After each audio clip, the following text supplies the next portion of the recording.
So, good evening. Distinguished guests, alumni, past and present parents, staff and supporters. It's my privilege to be your MC tonight, the fourth St Peter's Distinguished Alumni Awards. So we're a little bit delayed from a couple of years ago thanks to COVID, but here we are finally. Just a little bit about me. I sit on the Alumni Society Committee. I am an alumni of the school, having attended from 1977 to 1986. And I'll get the joke out of the way now, that's 10 years. It's not because I'm thick, I wasn't held back. We did just start a bit younger back then. So anyway, there we go. So we've got a few, apology first of all, it's good to see alumni from across the years here tonight. I have apologies from Nitin Kari, our acting chair, but I'm delighted to welcome his parents Alicia and James this evening. I've not met them actually, so lovely to see you, hopefully you're here. And they do homestay for kids at the school, which is great.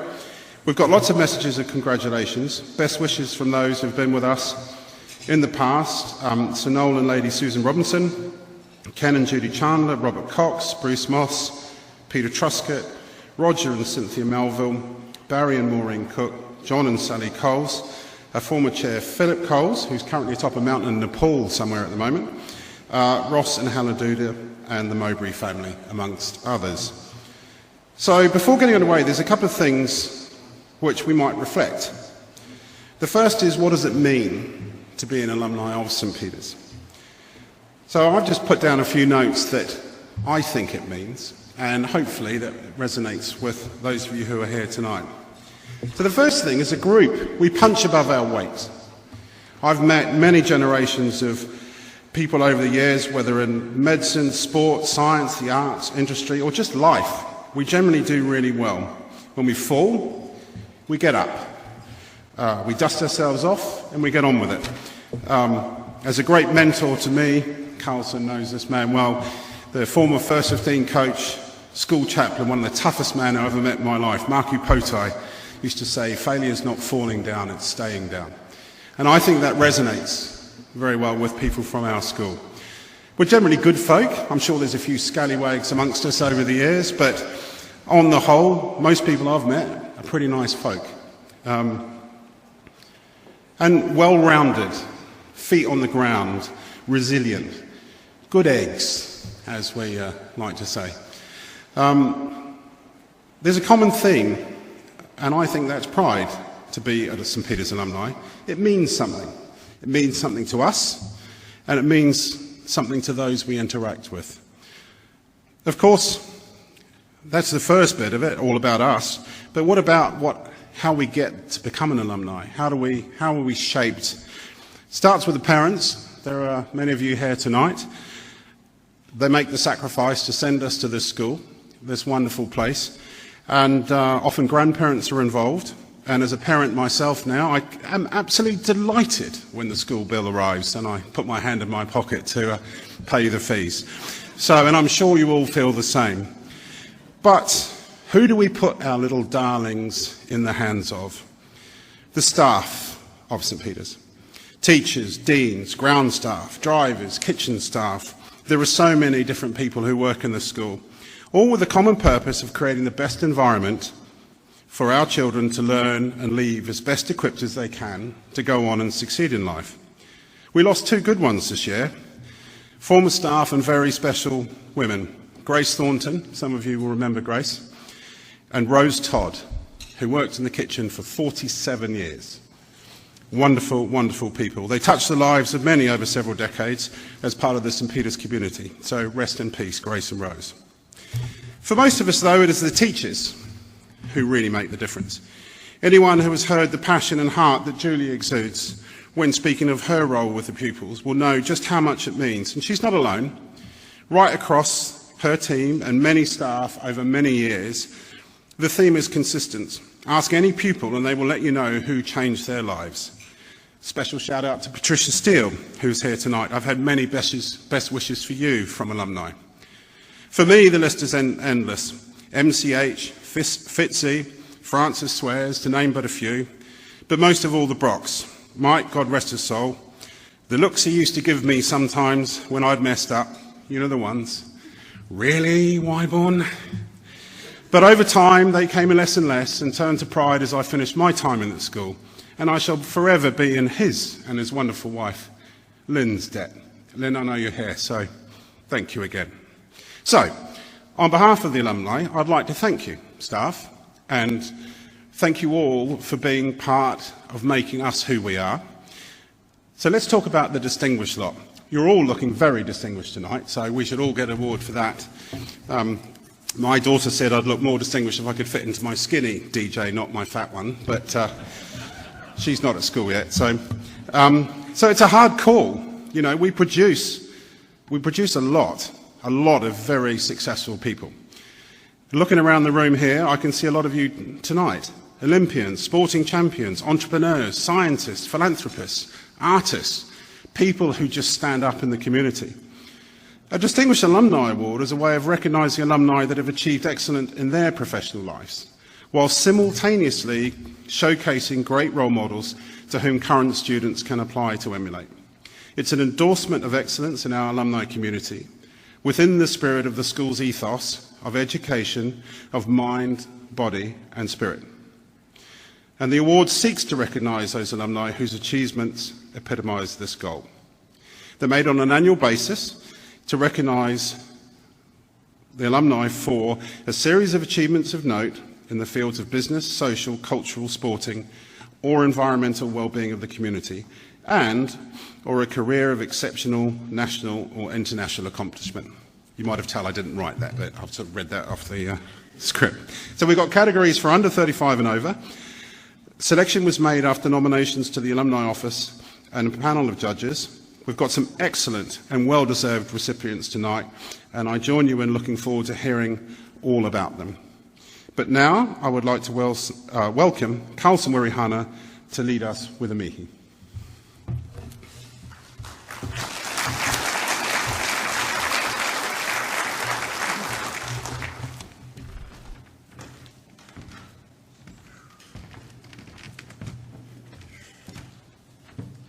Kia ora tātou.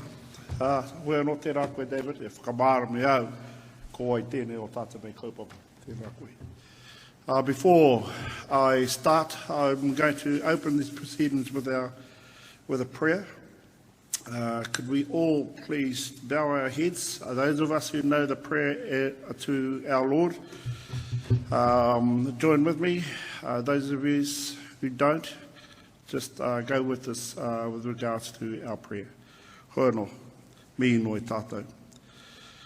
Nō reire e tō mātou matuni te rangi. Kia tapu tō ingoa, kia tai mai tō oranga tiratanga. Kia mea kia tāo e pai ai ki rungi tu whenua kere te nō ki tō tarangi. Ho mai kia mātou ai nei he taroma mātou mō tēnei rā. Murua mātou hara, me mātou hoki e muri nei i o te hunga harana ki a mātou. Au hoki mātou e kaua ke whakawai engari whakaorangi e mātou i te kino nau ki te rangatiratanga. Te kaha me te kororia, ake. Amen. Tihei mauri ora. Oe anō ka te timatanga kōrero, ma wehi ki ai hoa te timatanga o te whakaaro nui, me whakahorari ki tō tātou kingi tu heitea. Pōta tau te wherowhero, te tuawhiti, nei rā te mihi atu ki aia, me tana whānau, kia ora te kāhui ara ki whānau tonu. Tika ana te kōrero a David, te toko maha o ngā tini aitu a ngā mate, kua hinga atu, me ki tērā taha o tāre. Kei ā rātou haere atu rā koutou. A haere atu rā koutou ki te pōtū tanganui o pīperi, ki te pūtai tanganui o rehua. Ki te ūranga, te takata moinga te whakārihia, nō reira ngā mate, moi mai. Moi mai koutou i rote te ariki, haere. Ko huri kanu i kia tātou, te tuatahi kia koe John, ke wainui a tātou, tēnā koe e te rangatira, tō tātou poari. Me koe hoki Julie, tō tātou tumuaki, ko tāu mai ki tēnei huihuinga o tātou. Ana, kia koutou, ngā tangata i rungi i tēnei o tātou nei kaupapa, kai rungi o iake au. Hoi anō, nei rātu mihi atu kia koutou. Ka reo te tino mōhi o kōwai koutou, hoi anō, e pānui a hau tō koutou ingoa i ruti tērā puka. Hoi anō, hara mai. Hara mai nau mai, maunga tauteri te maunga waikato te awa, tainu i te waka he piko he taniwha. E ruanga marae ko maunga tautari me pohara ahakoa e ruanga marae ko tahi tiwi ko ngā te kore ki kahukura ko te tūmai. Ko ngā te kore ki kahukura ko te tūmai e mihi mai ki a koutou e kuhu mai i a tātou i roto i tēnei haora.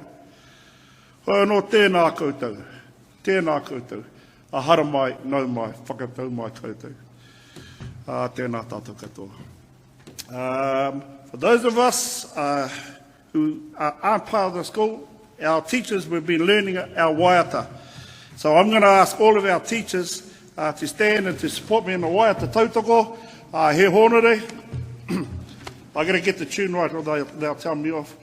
He honore, he karoria, bangarongo ki te whenua, whakaro, pai e ki ngō tangata katoa. Ake ake, ake ake, o mine, te atua, te piringa, toku oranga, toku oranga. Honei, tēnā koutou, tēnā koutou, tēnā koutou, apitu hono tātai hono, rātou te ungamate kia rātou. Apitu hono o tātai hono, anā tātou te hongora kia tātou, nō reira tēnā koutou, tēnā tātou katoa. Kia ora tātou. Tukuna atu tēnei rāka kia David, māna hei whakakapi a tātou anō.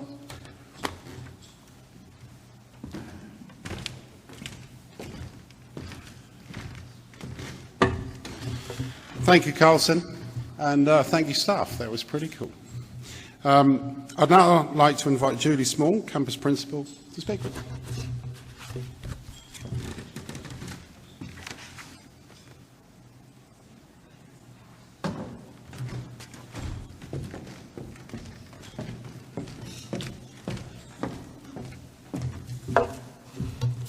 Tēnā koutou, tēnā koutou, tēnā koutou katoa.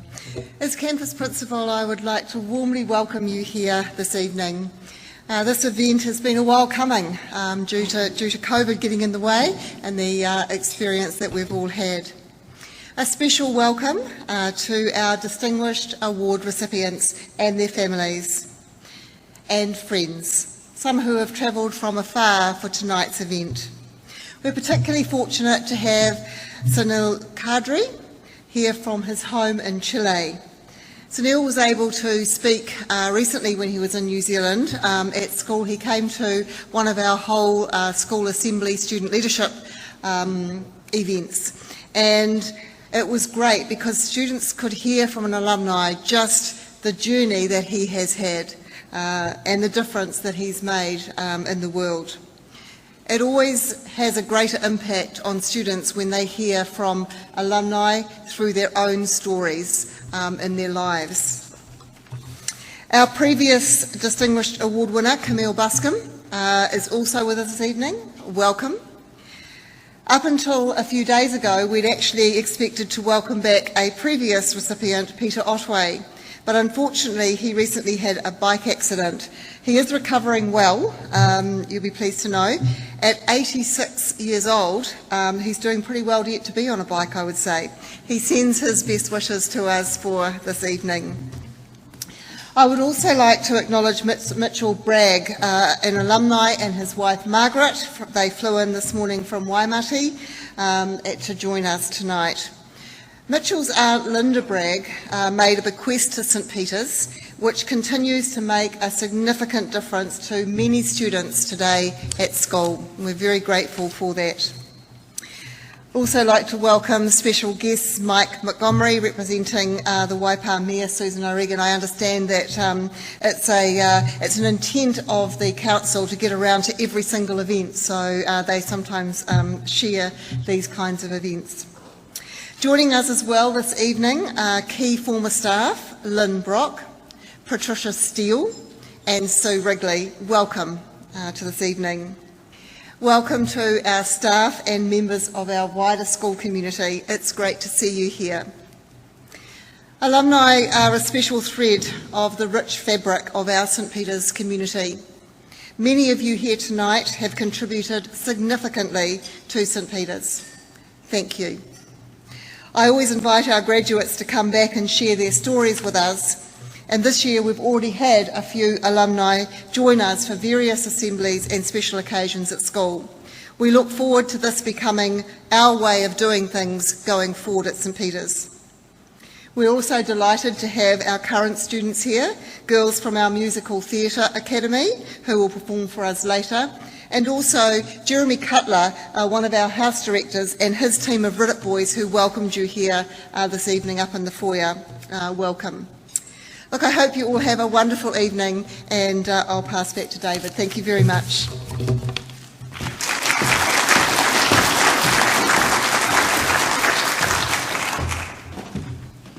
Thank you, Julie, for your warm welcome. I'd now like to invite Chaplain Vanessa McCarthy to say grace, and afterwards dinner service will begin.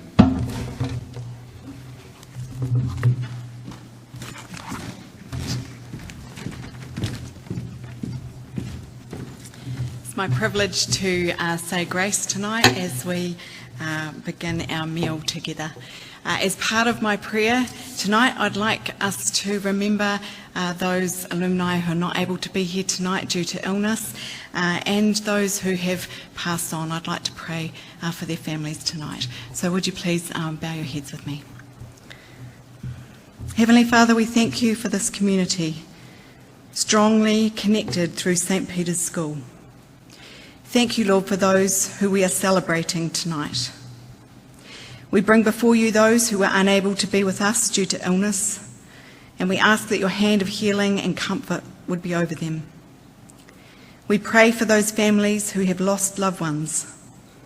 Lord, would memories sustain them, and would your presence give them peace. We are grateful for your provision, and we acknowledge this food tonight. Would it bring nourishment to our bodies and strengthen us for your service? In the name of Jesus we pray. Amen.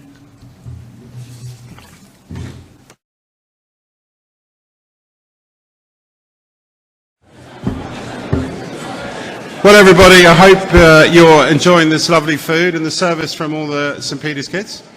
Thank you very much, guys.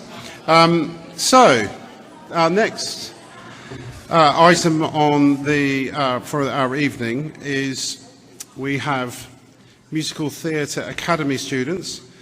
I better put my glasses on for this. Lottie Tam, Gabby Hill and Zara Thompson, and they're here tonight to perform by my side from Godspell. They won the school's Camera Music competition this year with a song, and it also featured in the Academy's showcase, Waiting for West End. Let's welcome them.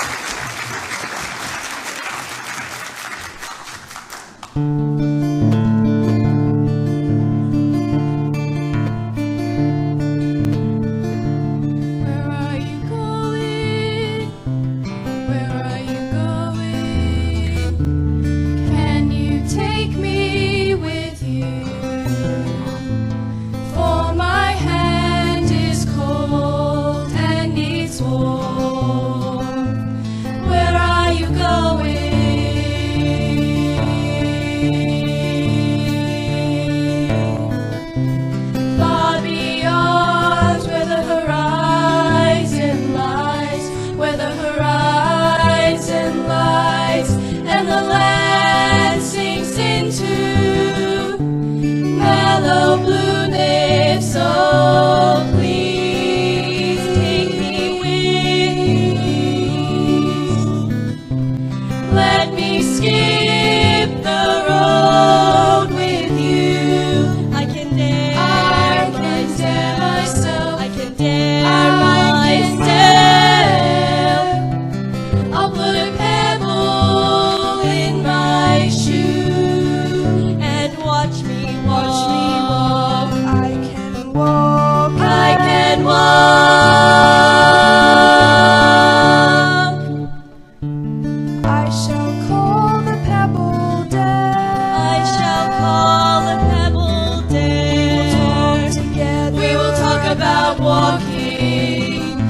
shall be carried. And when we both have had enough, I will take him from my shoe, singing, meet your new road. Then I'll take your hand. Finally glad that you are here by my side, by my side, by my side, by my side, by my side, by my side, by my side, by my side.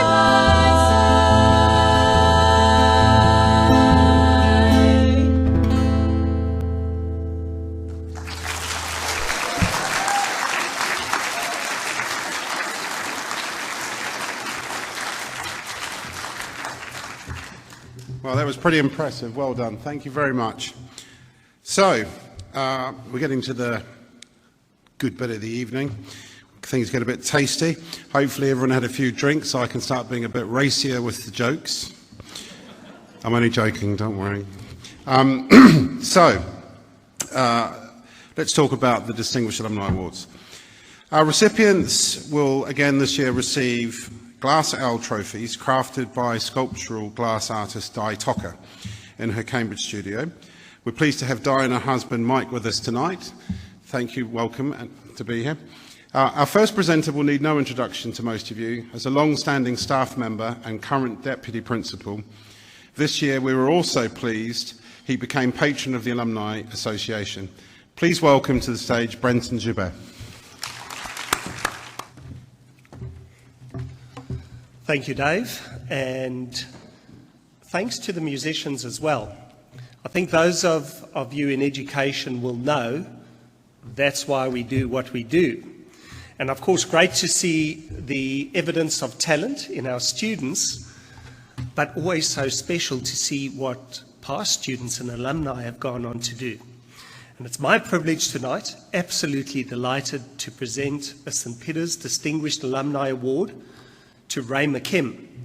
Now, I've got a citation to read out, but having spent some time with various family members, I feel I need to discard this and share some of the insights that I've learnt about Ray. So we'll start with that, just one or two insights. I think I was going to be introducing Ray to you as a successful businessman, innovator, and a number of other things. But I've been told by grandchildren, so we've got Rupert and Freddie down there, been told that actually it's aspiring artist. And early works signed GDad, as in granddad, but now, and this is the entrepreneurial side, I think, coming to the fore, I think it's signed Colin. Is that correct? Now, that's Ray's middle name, Ray Colin McKimm. And I think they're seeing a little bit of a business opportunity there and are relying on me to promote Ray's artwork. It has been a delight to spend some time with the family, getting to know them, and also yarring about the strong connection to the school and the impact the school has made. And from a staff member's point of view as well, just seeing that Ray's accompanied not only by family members, but by his band of brothers, 3 other students, and well beyond their student years now, but still with that same glint in their eye, who enjoy one another's company, can reflect, have got older, not old, older together, and have shared a lot of life's experiences. And I think that's also a little bit of the magic of St. Peter's. So let's start. Ray McKimm. Ray was born in England, but with his family moved to Karapiro in New Zealand 2 years later in 1952. He attended St. Peter's from 1958 to 1963, before completing his schooling at Scots College in Wellington. In 1968, so probably roughly as a 20-year-old, he spent 18 months selling Datsun cars in San Diego before returning to New Zealand, where he opened a boat business in Taupo. Don't know if Ray's going to pick that story up, but I think the business still exists in Taupo, and there was some pride when I was speaking to Ray about that business. But I just thought at this point to step back and illustrate how those two stories merge. So what have we heard so far? We've heard schooling and we've heard cars, I think. I think that's what I've got out of what I've read to you so far. So schooling, I don't know how much Ray's going to tell you tonight, but Ray was expelled from Scots College. But hey, look, and this happens as well. For something he did not do. Okay, yep.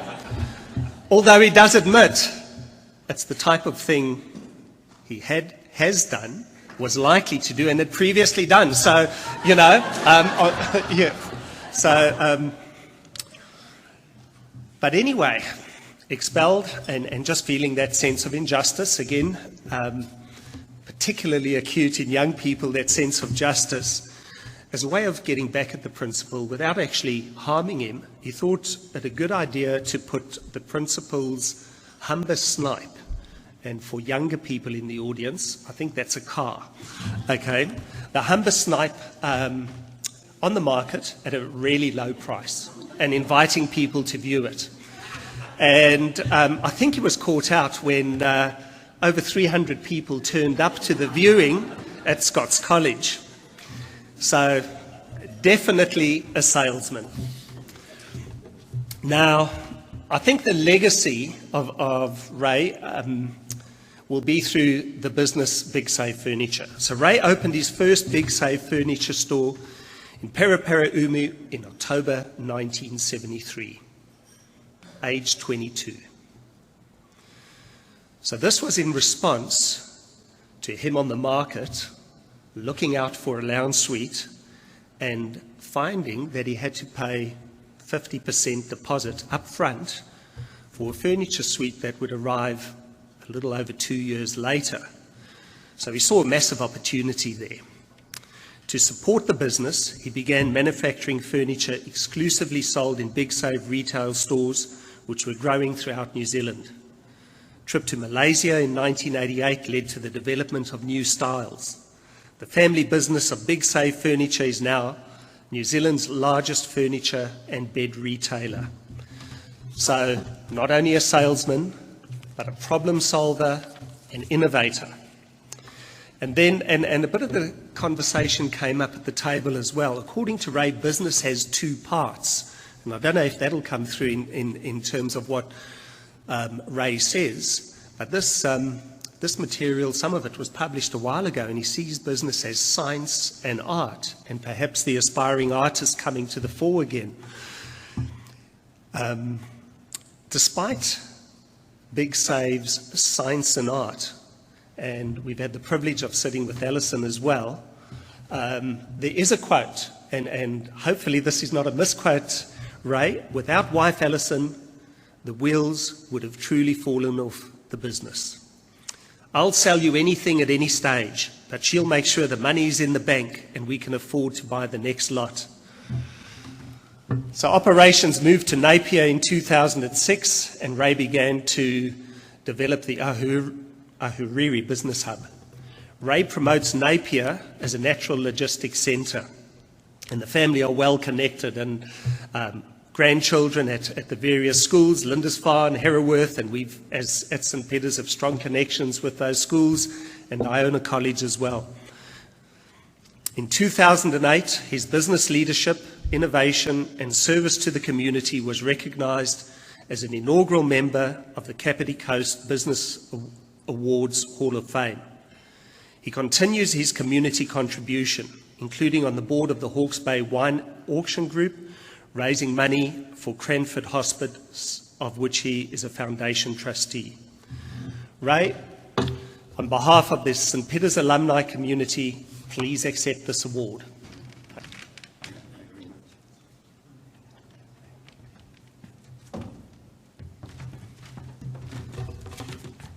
Brendan, thank you very much for those very kind words. When I arrived at St Peter's, it was the second term in 1958. I had been expelled from 3 schools previously. Karapiro and Beach Primary, St Patrick's Convent and Wellesley College. Wellesley College had a little bit of an issue for me because when I turned up at St Peter's, Miss Swears was already there and she had experienced some of the naughty things I did at Wellesley College. So it followed me. But I want to very clearly say that I'm dyslexic. I struggled, in fact I couldn't read and write when I arrived at St Peter's. And the only person that grabbed me was Mr Thornton. He was the only teacher that didn't label me dumb, not dyslexic, because there wasn't a word in those days. Dyslexic people have a problem with B's and D's and P's and Q's and I's and T's and R and U's. So there was no point, Mr Thornton thought, in him going to a Latin class or an English class or a history class or a geography class, because I can't read and write. So he very cleverly did a couple of things that at the time I thought were terrible. One was a lot of dyslexic people are very clever with maths. So it was my job to score the cricket. And I did it as an 8-year-old. But what I didn't realise that I had to actually bloody write bowled, caught, stumped, run out, wide and by. And I was suddenly realising that I was actually writing words. He also got me to do all the lines on the field because I was clever at maths and I could roll these things out and measure them all. But really, the essence of it, he was giving me self-worth. He was giving me the confidence to actually believe in myself. And there's a tiny story I want to tell you about that. We used to fly from Karapiro to Hamilton in the DC-3 just about every term, because it was a long way for my parents to come from Wellington. And this particular time, the plane took off, 3 boys to St Peter's, Allsop, who was my age, Tompkins and me. The plane was supposed to land in Hamilton and the Hamilton airport was fog-bound. So we ended up in Auckland. We got off the plane in our blue St Peter's, the shorts, it was freezing. We walked out into the terminal. There was Allsop crying his bloody eyes out. Tompkins, who was a year older, thinking that we were going to live the rest of our lives in the bloody terminal. And me trying to find a bloody taxi, which I finally did. It was a 4-door black Wolseley. So I knocked on the window, or I opened the door, can't remember, and I said to the taxi driver, could you please take us 3 to Cambridge? Well, I can't remember the reaction, but it wasn't positive. But I had St Peter's phone number. So I gave it to him, he disappeared, he came back. We got in the car, brown leather seats, very flash. I'm sitting in the front, Allsop's still crying. Tompkins is still determined the wheels are going to fall off and we're going into the terminal. And all I bloody wanted, I was starving, and I wanted to get to bloody Cambridge. But what I'm telling you there is the confidence to be able that St Peter's gave me to go and find the taxi when all around me were blithering idiots.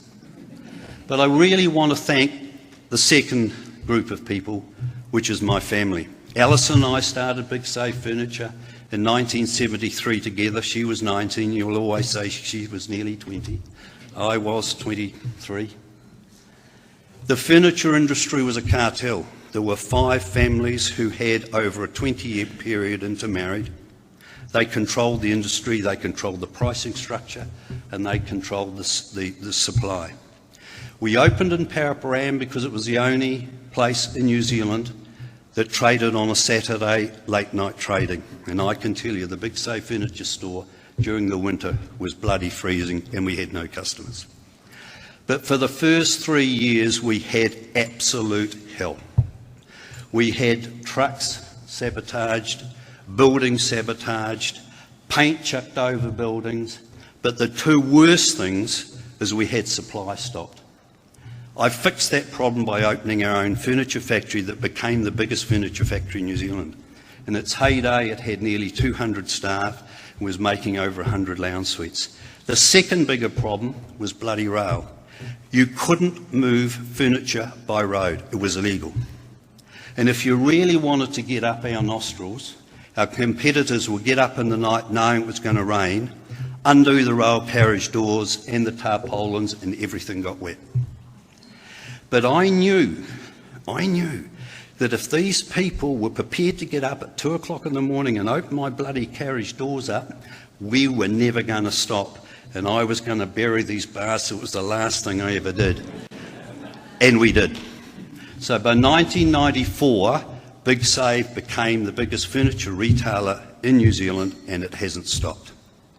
We are the biggest retailer, the biggest seller of beds, the biggest purchaser of New Zealand furniture, the biggest importer of furniture, and one of 3 or 4 of the top private property owners in New Zealand. We have property from Invercargill to Whangarei, and 70 tenants, from film production companies through to gyms, government departments.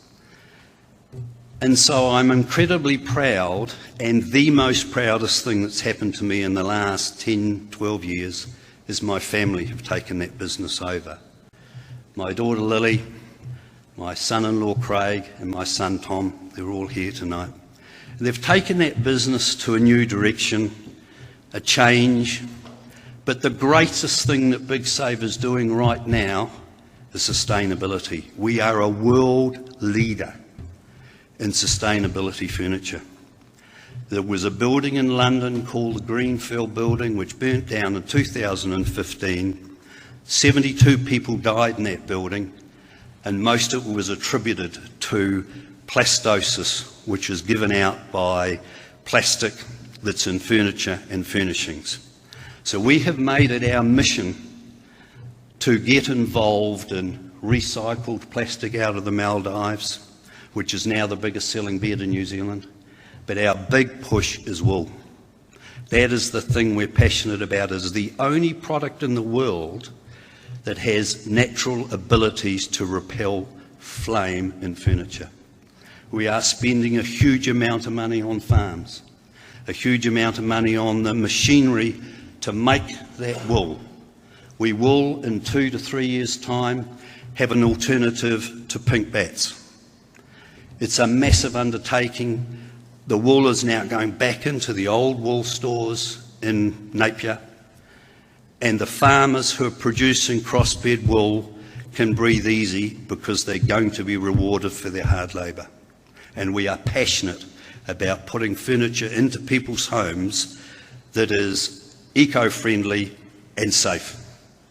Yeah. And finally, I want to thank the 3 groups of people that have made Big Save. The staff that have been on the journey with Alison and I's dream, and there's been thousands of them, and some of them have been with us 30 and 40 years, and without them, Big Save wouldn't exist. The suppliers, who some of which have been with us 50 years, and without their product in our stores, we're museums. And finally, and the most important, is our loyal customers. I wouldn't be standing here unless our customers believed in our brand and believed in us and spent their hard-earned money with Big Save, and I am eternally grateful for that. And finally, I have 2 small things to say. I've got my mates at that table. They are getting a bit loud and they've had a bit to drink, which is not uncommon. We have been friends since St Peter's for 65, 66 and 68 years.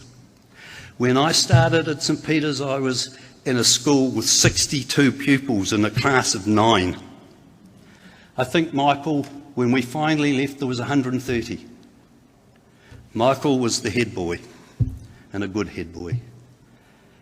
And lastly, I want to say to you all that if there's anybody in here who has got an uncomfortable sleep or a lounge suite that's slightly worn out, or 3 dining chairs around the dining table and you've got family coming for Christmas, our Black Friday sale finishes on Monday. Thank you, thank you, thank you.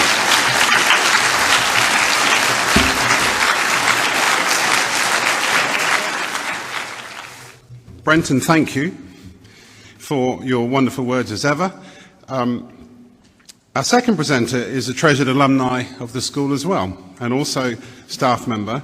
He retires from school at the end of this year, but he can't retire from the alumni. We're giving him a little bit of a break, but I have got his phone number and his email address and his address. So we are going to be looking for you, Marty, if you'd like to come on up and introduce us to Sunil. I am delighted to be able to present this award to Sunil Kadri.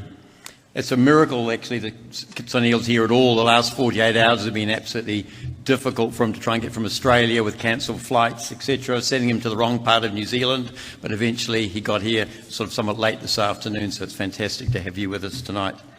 Sunil was a St Peter's student from 1976 to 1981, and he remembers very well his first French lessons with Francis Suez and cooking classes with Mark Hanna. After school, he studied marine biology at Auckland University and then went overseas to follow his passion and his dreams, which was farming fish.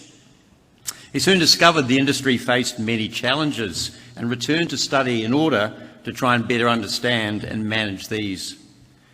Sunil completed an MSc and a PhD in Scotland before using his research to start up a startup company working on feeding fish according to their behaviour. In 2000, that company became one of the largest global aquaculture tech supply companies in the world.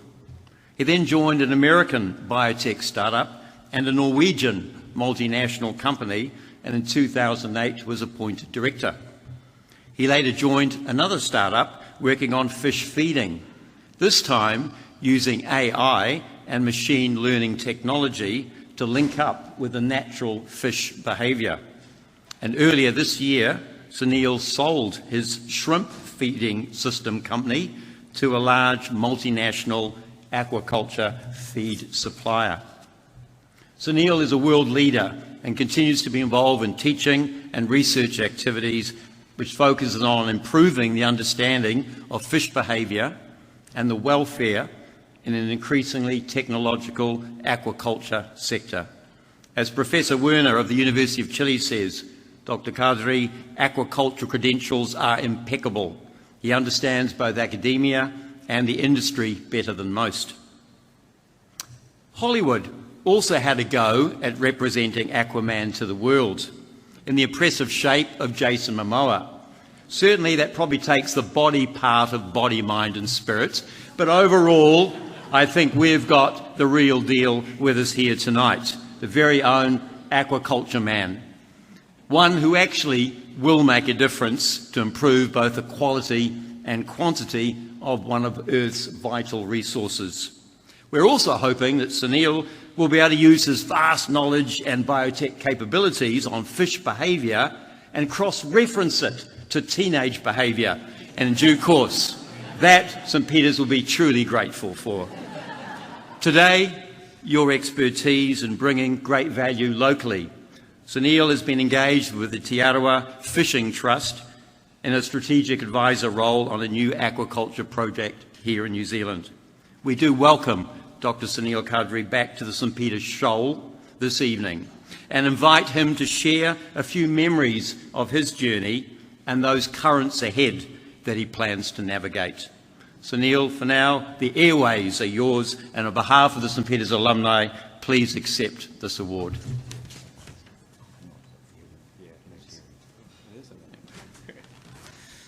I thought those were beer taps when I walked into the room earlier. I didn't want to be rude and say that to Marty, but somebody sitting next to me at the table had thought the same thing. It's an honour to be here, a bit daunting to follow after such an esteemed New Zealand businessman.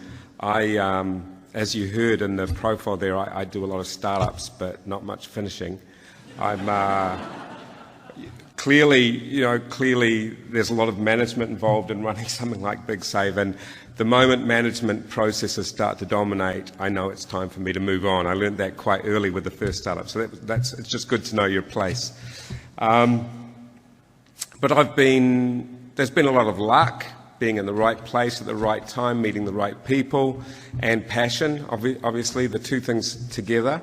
But I think a big part of what came out of coming to St. Peter's that's brought me to where I am is it's not taught at school, or it maybe is now, but it wasn't then, as the sort of networking and community that you develop, because your fellow pupils are really your family. And so you learn to make this community, and that gives you skills which you use in life. Whether you're in business or in any other sector, you can use those skills. Obviously, we were taught to aim high and work hard for that. And I'd like to think that we were also taught to have very broad horizons, that anything was possible. Certainly, I don't very often meet someone who does what I do, like technology for fish behaviour or science of fish welfare. But tonight I'm wondering, and I'll just leave you with this thought, I'm wondering whether St. Peter's is actually quite narrow in its, because I'm quite tunnel vision, that's why I'm still in fish, right? I decided at 17 fish farming is my thing, I'm still doing it. But here at St. Peter's tonight, I'm wondering if the education's a bit narrow because, and this is a one-off, I'm sure it'll never happen again, 50% of tonight's Alumni Award recipients, I don't want to steal any thunder here, but 50% of them are engaged in applying technology to the behavioural needs of farmed animals. Isn't that right? Yes. I'd love to meet you later and have a chat. Yeah, so I've never come across that before, someone else doing that in another animal. I think it's fantastic. But thank you very much. Great to be here, and I really did just arrive at 5:30 after a 36-hour journey from Darwin, what should have been a lot less. Thank you.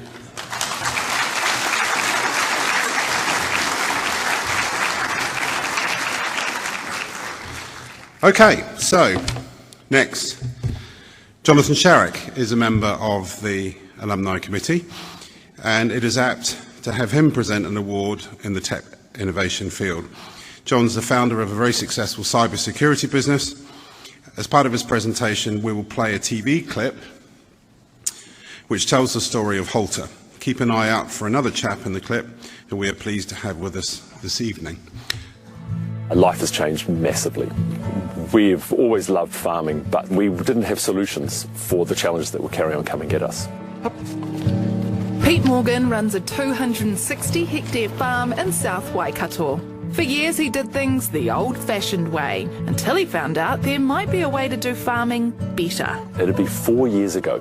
Just read an article one day about the fact that this New Zealand company was looking to address something that was fundamental to our farming, our ability to manage the cows, manage our pastures virtually in whatever form that we wanted.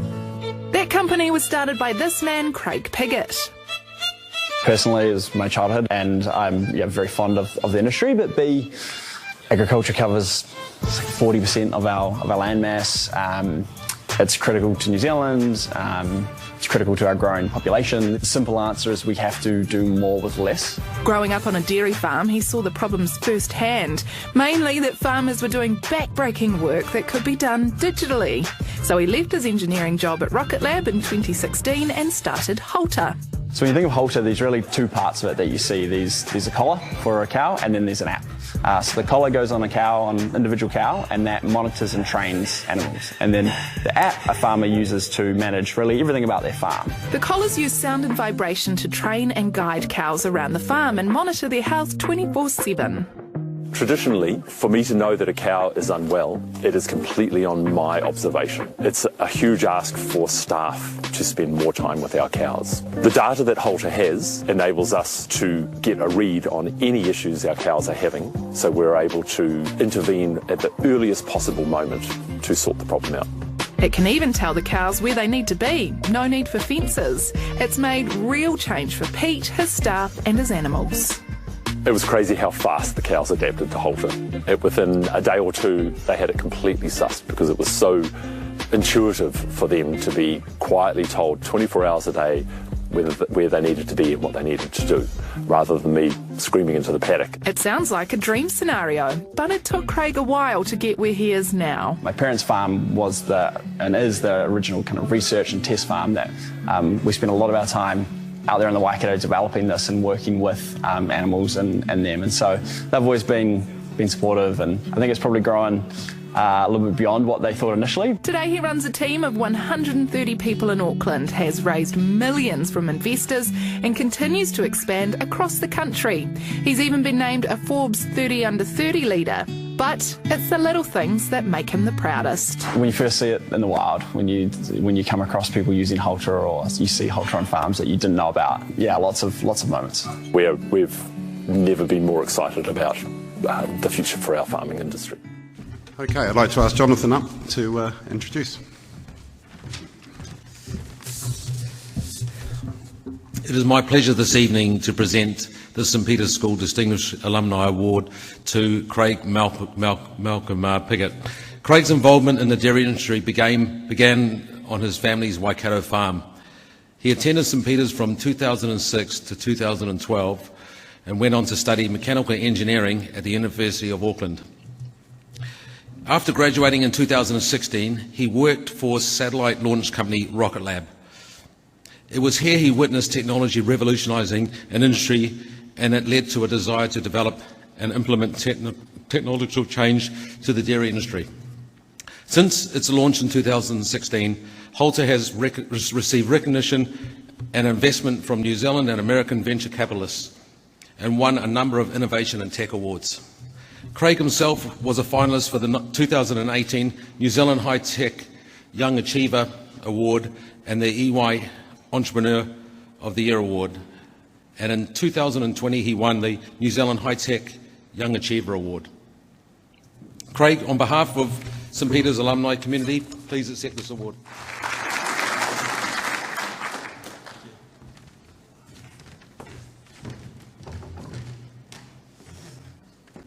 Thank you. Very kind words. I actually hadn't seen that clip from the project before, but it does a pretty good job of describing what Halter does. So I won't repeat any of that, but I will share, I guess, a few thank yous and a little bit of the background and the journey there. So, firstly, it kind of feels a little strange to stand here. I feel like we're still so early on our journey. Halter's been going for about 5 years, but I think when we look forward to the long-term mission and look at agriculture more broadly and the world, and how do you lift food production and decrease emissions, and how do you balance those two, and you look at the world of agriculture and the world of technology, and that is so far apart. And so a lot of that for Halter today is like, how do we bring those closer together? How do we use technology to help farmers and to give them tools so that they can do more with less? And so when we look at the bigger picture, we're like, 2% of our way there, or not even that. So it's obviously a great honour to stand here, and it is nice to look back, but we've got a long way to go. So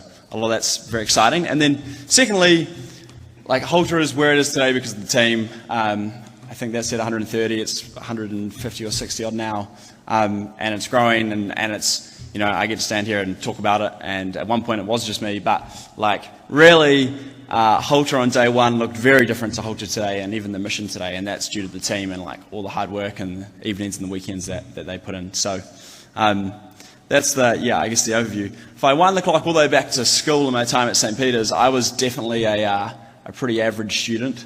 I was trying to, on the car ride down, I was trying to reflect on I didn't get very good grades because I was good at sport. I was like, actually, I wasn't even that good at sport. So yeah, it just wasn't, for some reason, school didn't vibe with me very well. But I remember being told I had to get a certain number of points to get into engineering school, and going through my final year and trying to back calculate, if if I take cooking, if I could get excellence in cooking, then I might get enough to get into engineering and work backwards. And my final, I took sports science, out-read to sports science, and the final assessment was golf. And it literally came down to how well I played 9 holes of golf to whether I was going to get into engineering school or not. And I got there, I squeaked in. I think you needed 250 rank points, and I had 254. So I remember sitting like day one in engineering school thinking like, man, I'm definitely the dumbest person in the room here. And it was like, I think growing up on a farm and teaches you really teaches you a lot of things, but really 2 things, and that's how to work hard and how to be resilient. And when I got to uni and you realise actually I was really passionate about engineering, and if you do work hard, you can really like make some stuff happen. And those are the two traits that really was the reason I got my job at Rocket Lab. Rocket Lab was very early. It was maybe 40, 50 odd people, and everyone else there was very impressive. They were ex-SpaceX, NASA. They had all this like CV. I don't quite know how I got a job there, but I ended up working there, and the only thing I had really was my work ethic. That's thanks to my parents and the long hours on a farm that everyone here is probably very familiar with. And so that time at Rocket Lab reporting to Peter Beck was very foundational to Halter. That was, without that stint at Rocket Lab, I wouldn't have known about this world of venture and startups. And then eventually when I did go to Pete Beck and said I was going to leave and start Halter, he was super supportive during the board, still on the board today. And so Peter Beck is definitely someone, the CEO and founder of Rocket Lab, that I'm very, very thankful for. So that's number one. Number two is Hannah, my partner. She is just endlessly supportive. Running a startup is like, it's 24/7. It's a pretty tough business to run, and the amount of evenings and weekends, and that is, it's definitely pretty endless. Secondly is my parents. That video touched on it.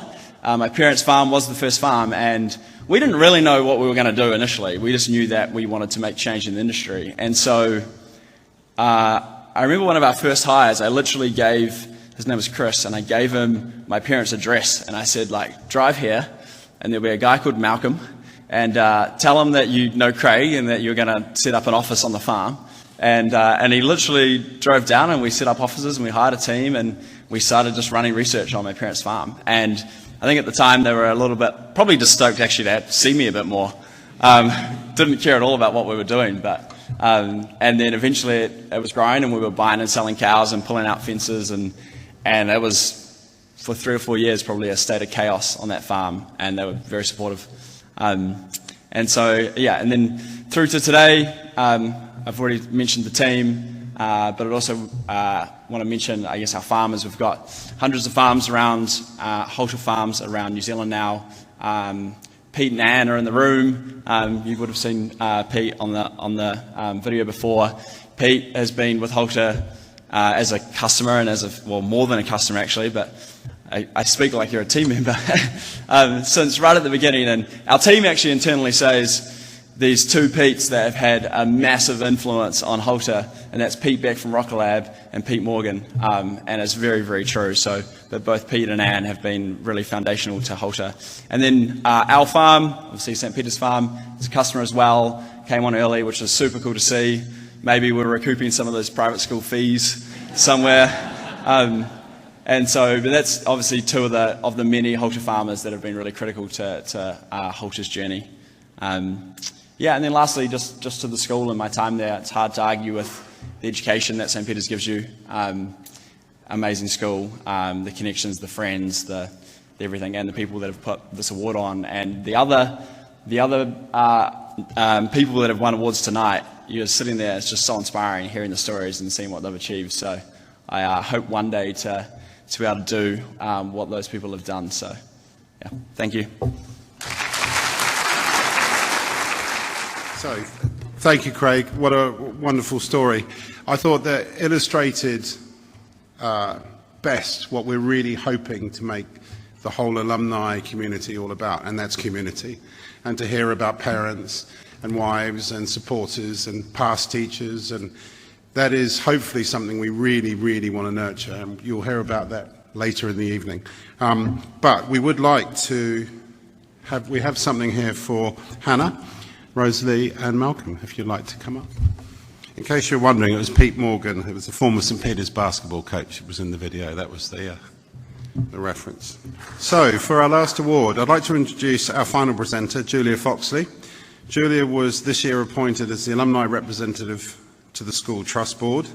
We're thrilled to have her back in the school fold, and much of what she's working on with the alumni you'll all get to hear about in the future next year as well. So, Julia, would you like to come forward? Oh, what a good-looking bunch. It is my pleasure this evening to present the St Peter's School Distinguished Alumni Award to Anna Louise Hawkins. Anna has been performing on stage since the age of 7 and was a St Peter's student from 2001 to 2004. She's well remembered for her roles in the St Peter's School musical productions and went on to star in professional musical theatre, nationally and internationally. She's performed at national events including Christmas in the Park and the Rugby World Cup, and is a regular performer in arts festivals. From an early interest in country music, Anna's singing style evolved to classical crossover, and she's performed nationally with a number of orchestras.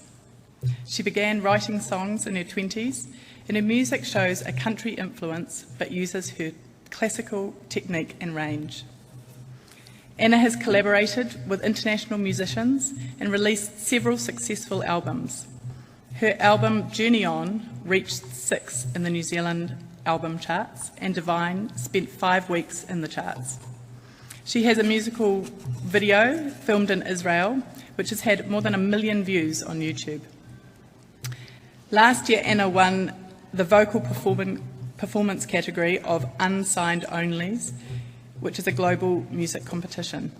And she's married to her lovely husband, Simeon Clark, who is also an alumni. Together they have 2 children.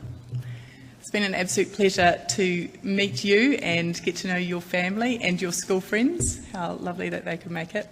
And it's been a pleasure to share a dinner table with you and a school, and it's really exciting that you're part of the alumni community. And on behalf of St Peter's alumni community, please accept this award.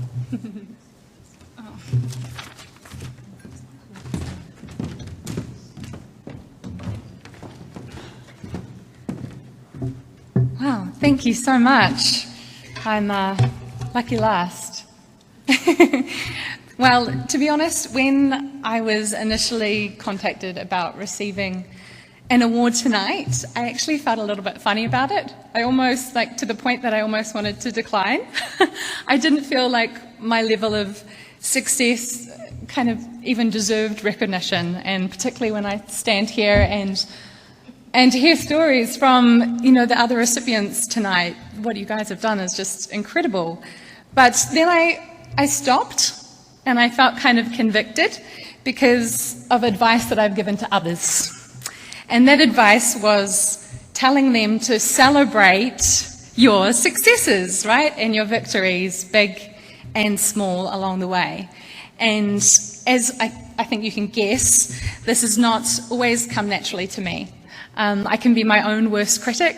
Sometimes I manage to silence that critic, and other days that's all I hear. And I'm not sure if that's the life of the artist. I don't know. But look, alongside learning to celebrate my success, I've learned to create my own definition of success. And I think that I can also credit that to being a student at St Peter's.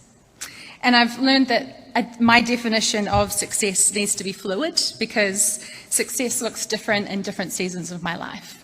So right now you find me in the seasons of motherhood. I've got a 4-year-old and a 1-year-old. And a successful day can look as simple and as mundane as managing to get 8 continuous hours of sleep. That's like a good day. You know what it's like, ladies, like managing to, shampoo your hair, shave your legs, things like that.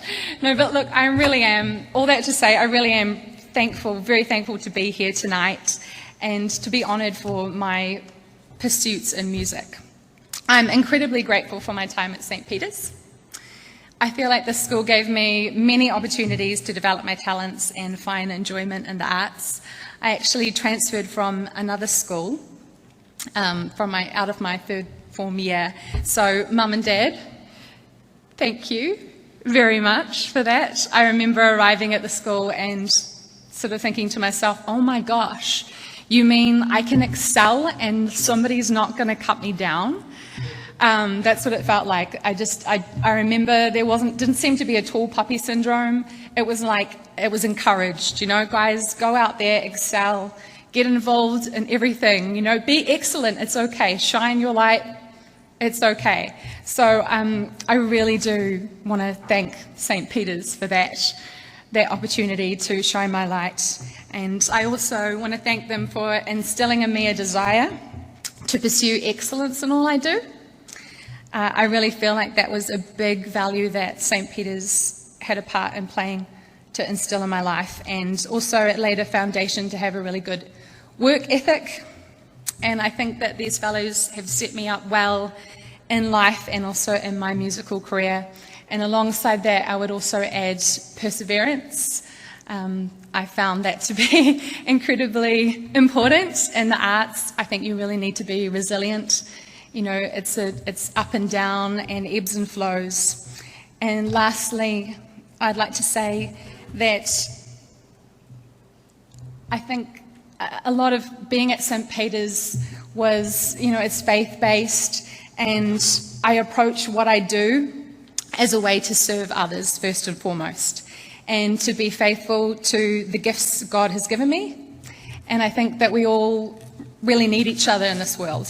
You know, we need those unique talents and the gifts and the unique points of view that everyone has. You know, we need all people that are wired differently. We need colour in our world. So thank you, St. Peter's, once again. And probably the biggest gift that St. Peter's gave me was my husband over there. Because we just realised that it's been now, I've shared over half of my life with him.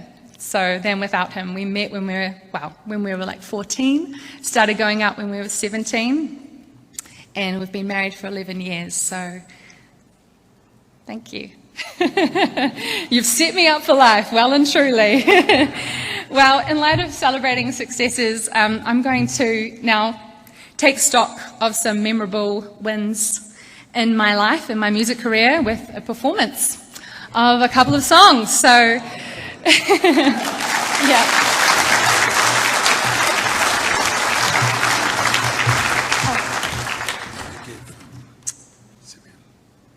Oh. Okay. Do you want me to sing first, or? It's up to you.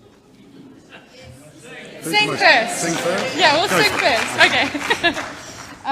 The first song I'd like to sing is, it's a traditional hymn, and it's often performed around Christmas time. And I know it's not quite yet December, but we're almost there, right? So I'm going to sing for you O Come, O Come, Emmanuel.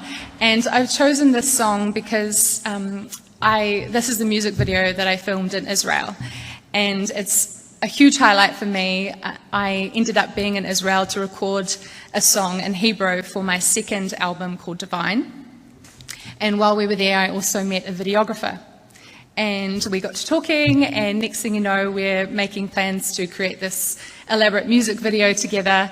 And next thing you know, I am translating part of this traditional hymn that's normally sung in Latin and English into part Hebrew and English. So please enjoy O Come, O Come, Emmanuel.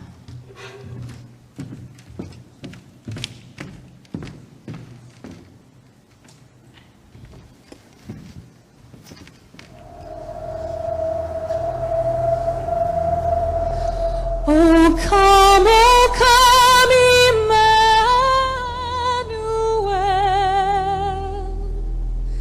to free your captive Israel.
Thank you very much.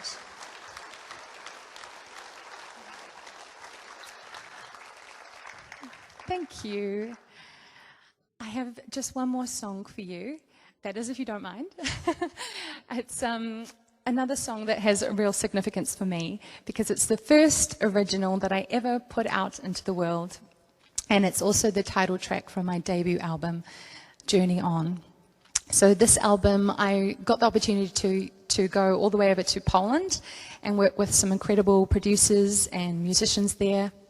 I also went to London and worked with a producer there who'd worked with like Enya and Clannad and these other incredible artists.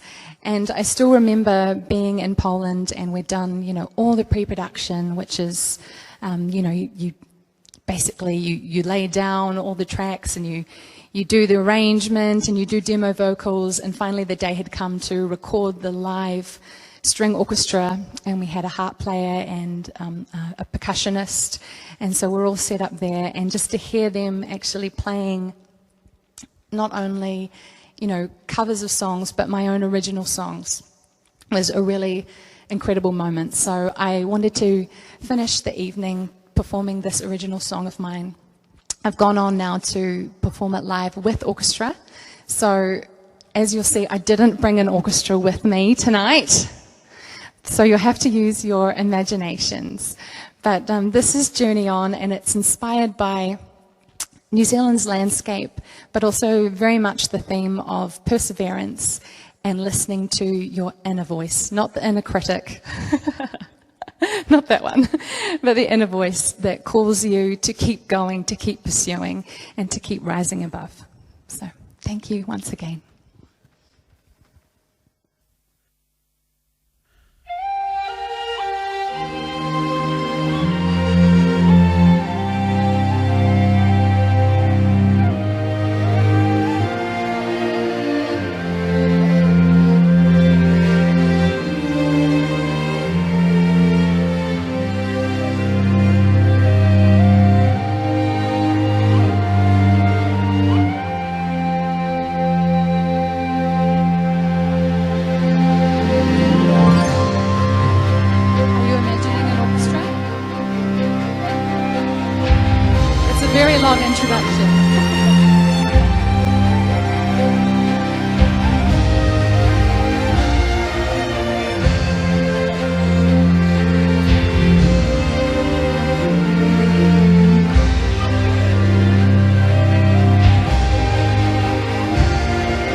Speaking my name and calling me onward.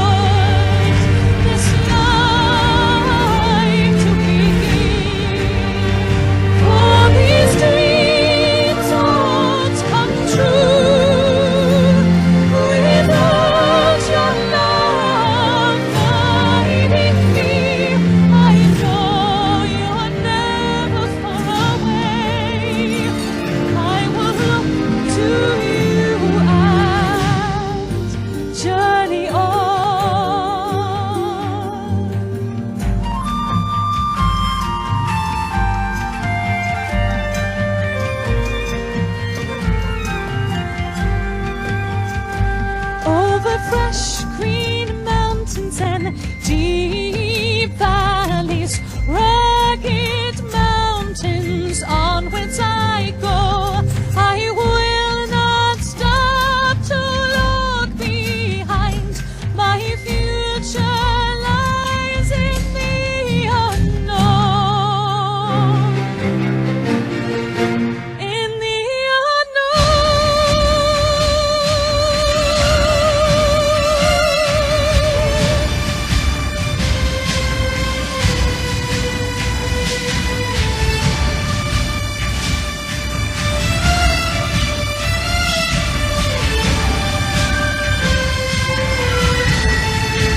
and in the night, whenever I call, I hear your voice on the wind, speaking my name and calling me onward. This life to begin, all these dreams always come true. With all your love guiding me, I know you're never far away. I will look to you and journey on, look to you and journey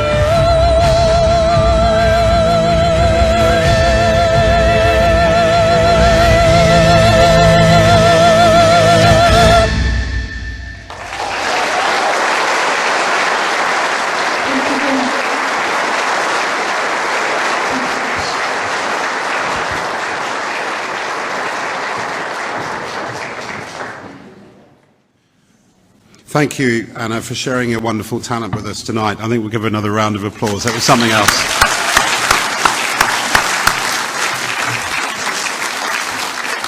So, we're coming to the end of the evening. Well, you don't have to go yet. But, so congratulations to all the recipients this evening and their families, and a big thank you to all of you who have joined us for this occasion. We hope you've had a great chance to catch up with old friends and meet some new ones, and boy, have we had some inspiring talks and messages tonight. Really quite special. Thank you. I'd like to take this opportunity to update you on a few things on the alumni, on the association that we're planning. We've committed to a 5-year plan. It's seen the largest, or will see the largest transformation that the alumni community society has ever undertaken. And myself and the dedicated committee that we have got some really exciting things that we'll be announcing and intending on carrying out. It's all around building our community, and it's all around building the community that involves people like the people in this room tonight. So we really want you to be part of it and look forward to sharing it with you. But tonight's not about that, it's about our distinguished guests. I do have some thank yous. Josephine, Sarah, thank you. There was a lot of hard work that went into this. So please put your hands together and thank them for their work.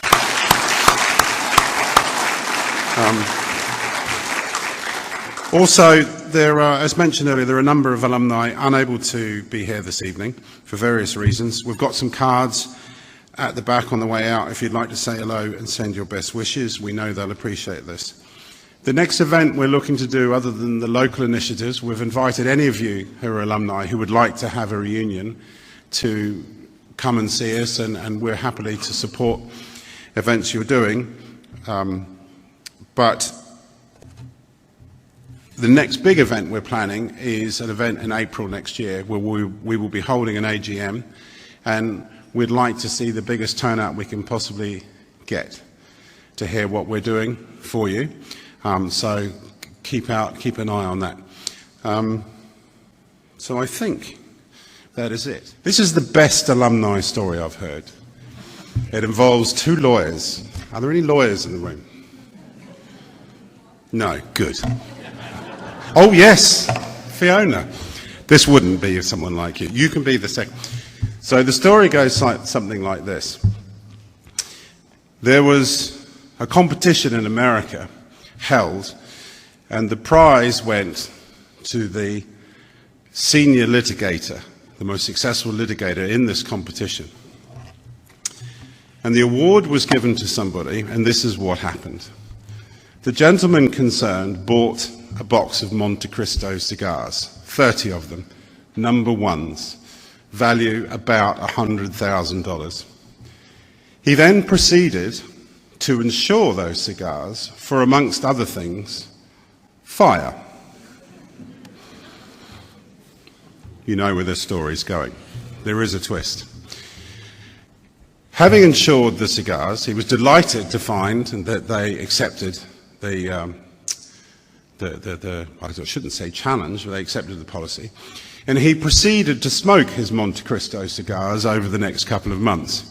And when he had finished the entire box of cigars with him and his friends, he put a claim into the insurance company to say that his cigars had been destroyed in a fire. The insurance company decided they were not going to pay out, so he sued the insurance company. The case did go to court, and the judge spoke to the parties concerned and said that actually it was best not to proceed, however frivolous this may be, as he was unlikely to win, the insurance company was unlikely to win the case. It doesn't end there. The lawyer who had sued got his payout for $100,000 worth of Monte Cristo. Little did he know that the alumni of St. Peter's was also working for the insurance company and brought a case against that lawyer for arson. The burning of 60 Monte Cristo cigars. The moral of the story is no one likes a smart ass, and we're quite good at working it out. So, thank you everybody. See you later.